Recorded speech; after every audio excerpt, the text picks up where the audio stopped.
पराली जलाते हैं, और पराली जलाने की कोई जरूरत नहीं, पराली के लिए झगड़े होंगे, लोग पराली बेचेंगे। मैं ऐसा नेता नहीं हूं जो फुकड़ की बातें करता हूं, मैं जो बोलता हूं वो 101% डंके की चोट पर पूरा होता है। तो मैं आपको बता रहा हूं, जैसे फ्लैश के लिए मैंने काम शुरू किया, आज फ्लैश के लिए झगड़ा हो रहा है, हमको दो। अब पराली के लिए होगा, प्रदूषण नहीं होगा। तो पराली से हमारे यहाँ हम बायो सीएनजी और बायो एलएनजी बना रहे हैं। मैं उस एसोसिएशन का अध्यक्ष हूं। 185 प्रोजेक्ट है, मेरा खुद का ट्रैक्टर पहला बायो सीएनजी पे कन्वर्ट हुआ है, और 5 टन ऑफ पराली is giving 1 ton of bio CNG और बायो एलएनजी। उसमें बस ट्रक चलेगी। तो मेरा साहब को अनुरोध है कि अभी 36 प्रोजेक्ट चालू हो गए पंजाब, हरियाणा और उत्तर प्रदेश में। इसकी अलग से स्टेट गवर्नमेंट पॉलिसी तैयार करे और पूरे पराली और बायोमास का उपयोग बायो सीएनजी और बायो एलएनजी बनाने के लिए करेंगे। तो ट्रक, बसेस, ट्रैक्टर चलेगी। किसान का एक ट्रैक्टर पे 1 लाख रुपए डीजल की तुलना में बचेगा और पंजाब का प्रदूषण कम होगा, पराली कोई जलाएगा नहीं। दूसरा जो मेरा उनसे रिक्वेस्ट है कि इथेनॉल, मैं खुद इथेनॉल 2 लाख लीटर बनाता हूँ। शुगर के जूस से इथेनॉल, मोलाइसिस से इथेनॉल, कॉर्न से इथेनॉल। अब कॉर्न से और ब्रोकन राइस से इथेनॉल बनने लगा, इसलिए कॉर्न को भाव मिल रहा है, नहीं तो कॉर्न 1600 रुपये क्विंटल जाता है। और ये जो इथेनॉल बन रहा है, इसकी मैंने करीब 2 महीने पहले टोयोटो की इनोवा गाड़ी लॉन्च की।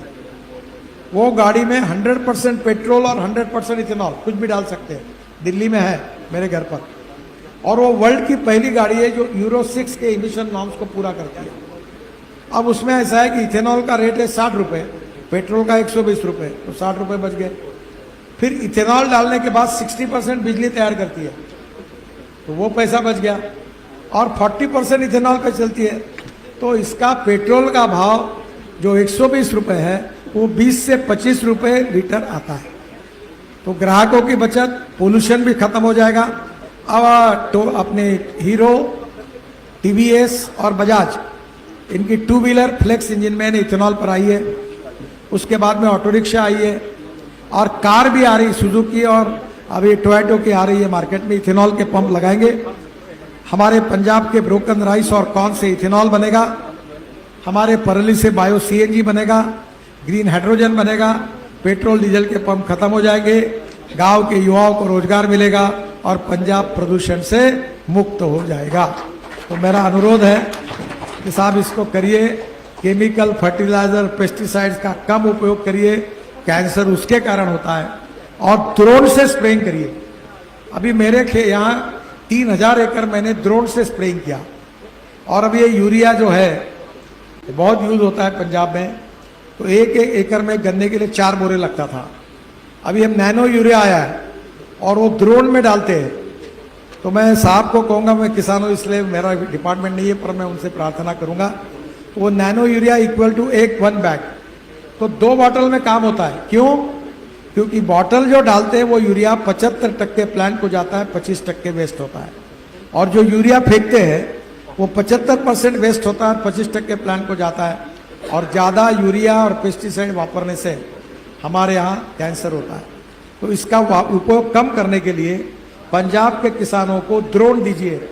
अभी ड्रोन लिथियम आयन बैटरी पर है, और ड्रोन जब इथेनॉल पे बनेंगे तो किसानों के तैयार किए हुए ईंधन पर लगेंगे, तो मुझे लगता है उससे कोई नुकसान नहीं होगा। मैं साहब को और एक कहूँगा कि अब हमने पराली से बिटुमिन बनाया, ये भी नीति आप बनाए, आपके एग्रीकल्चर मंत्री जी को बताइए। अभी देहरादून के इंस्टीट्यूट और नेशनल रिसर्च रोड ऑर्गेनाइजेशन ने 50 लाख का प्रोजेक्ट है, और ये जो बिटुमिन है देश में 80 लाख टन बिटुमिन लगता है। 50 लाख टन इंडियन रिफाइनरी देती है, 30 लाख टन इंपोर्ट होता है।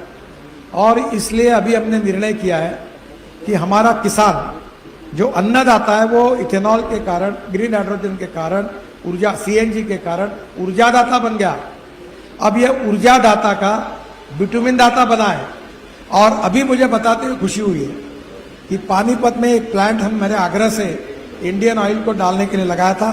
पराली से 1 lakh litre ethanol, 150 ton bio bitumen और हवाई ईंधन, जो हवाई जहाज चलते हैं उसमें चलने वाला ईंधन अब इथेनॉल से बनेगा।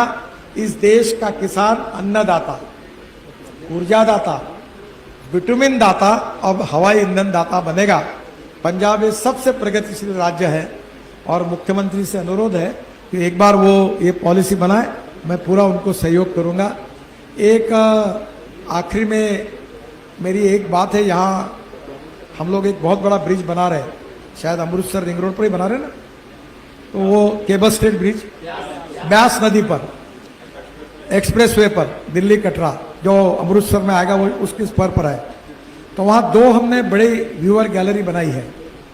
तो आज मैंने मुख्यमंत्री जी को प्रस्ताव दिया है कि वहाँ एक जगह पर पंजाब के इतिहास से, स्वर्ण मंदिर के इतिहास से, गुरु गोविंद सिंह जी के इतिहास से, हरमंदिर साहब के इतिहास से जुड़ा हुआ टेक्नोलॉजी का उपयोग करके हम बहुत अच्छा ऐसा एक कार्यक्रम का जो कैप्सूल लिफ्ट से लोग ऊपर जाएंगे वो देखेंगे, और उसके साथ एक बहुत अच्छा कॉफी शॉप भी होगा और नीचे में पार्किंग प्लेस होगा, गार्डन होगा, फूड मॉल होगा, और जो 1.5 लाख टूरिस्ट आएंगे वो दुनिया से आते उनके आकर्षण का केंद्र होगा।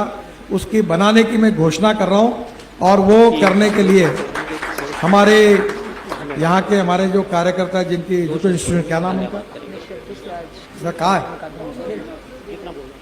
तो साहब को मैंने इनको कहा है कि आप जरा इसका रिसर्च स्टडी करके ऐसी स्क्रिप्ट तैयार करिए कि उसमें क्या रहना चाहिए, सबसे सलाह करके, और फिर उसके बाद हम इसका करेंगे। ब्रिज का काम अब शुरू हो गया है और मेरी कोशिश है कि मैं जल्दी ही फरवरी मार्च के पहले आकर इसके उद्घाटन के लिए भी फिर से एक बार जरूर अमृतसर आऊँगा मत्था टेकने के लिए और आशीर्वाद लेने के लिए।